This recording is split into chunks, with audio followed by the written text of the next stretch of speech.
Quand j'avais 16 ans, j'ai rencontré un homme. Il m'a dit qu'il m'aimait et je suis tombée enceinte de mon premier enfant, Kambal.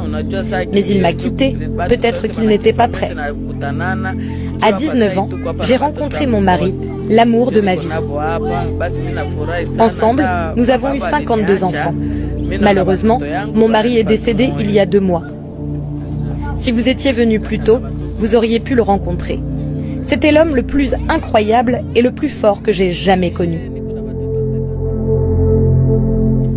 Oh non, quelle terrible nouvelle. Le père de cette famille extraordinaire n'est plus là. J'espérais le rencontrer, mais le destin en a décidé autrement. Mais Francine, comment avez-vous donné naissance à tous ces enfants? Si j'arrête d'accoucher, je pourrais mourir. Laissez-moi expliquer. Je suis née avec une condition génétique appelée hyperovulation, qui libère plus d'un ovule par cycle. Cela augmente significativement les chances d'avoir des jumeaux, des triplés, des quadruplés ou même des quintuplés. À mon 12e enfant, je suis allée voir un médecin. Il m'a dit que je devais continuer à accoucher pour réduire ma fertilité. Sinon, des tumeurs pourraient se former dans mes ovaires et me tuer rapidement. Alors, mon mari et moi avons continué à avoir des enfants pour sauver ma vie. Je ne suis pas médecin, donc je ne sais pas si c'était la meilleure solution. Mais je ne suis pas là pour juger ou changer quoi que ce soit. Elle a eu de la chance que cela ait fonctionné pour elle.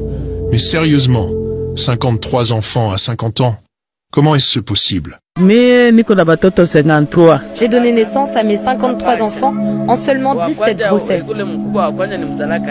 Voici comment.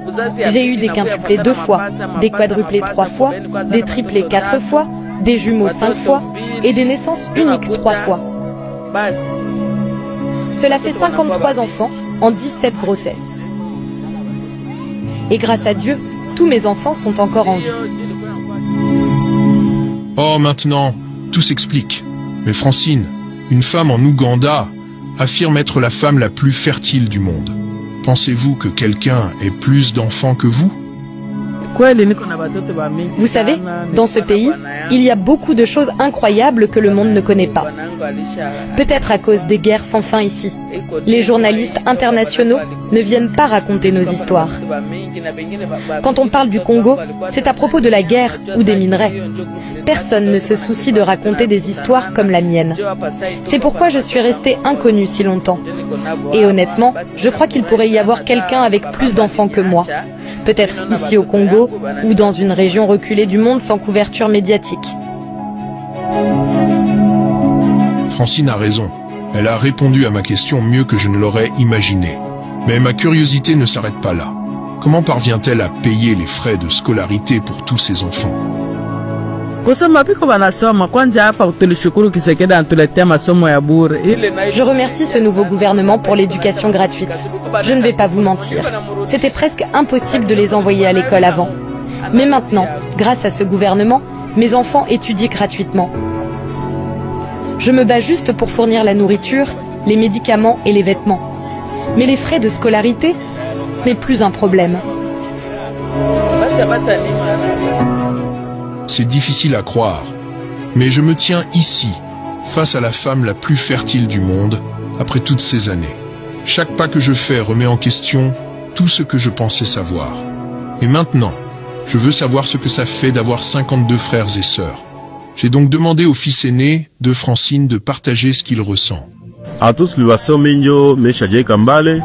Je m'appelle Kambal, j'ai 34 ans et je suis l'aîné de Francine. Elle s'est mariée à son 2e mari quand je n'avais que 2 ans. En grandissant, je le connaissais comme mon père.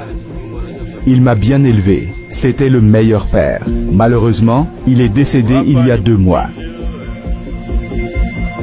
Kambal, connais-tu tous les noms et visages de tes frères et sœurs? Non, impossible. Parfois, je les croise dans la rue et je ne les reconnais pas, surtout les plus petits. Ils doivent se présenter comme mes frères ou sœurs. Ce n'est pas que je ne m'intéresse pas à eux, mais reconnaître les 52, c'est juste trop difficile.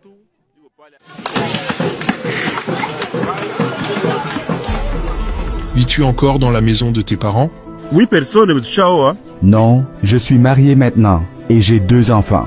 En fait, 8 d'entre nous sont mariés. C'est pourquoi la plupart ne vivent plus ici. Mais nos enfants adorent venir ici pour jouer avec leurs tantes et oncles. Ils aiment être entourés de tant d'enfants, ce qui ajoute au fardeau de ma mère, nourrir ses enfants et ses petits-enfants. C'est dommage. J'aimerais pouvoir l'aider davantage, mais mon travail n'est pas stable.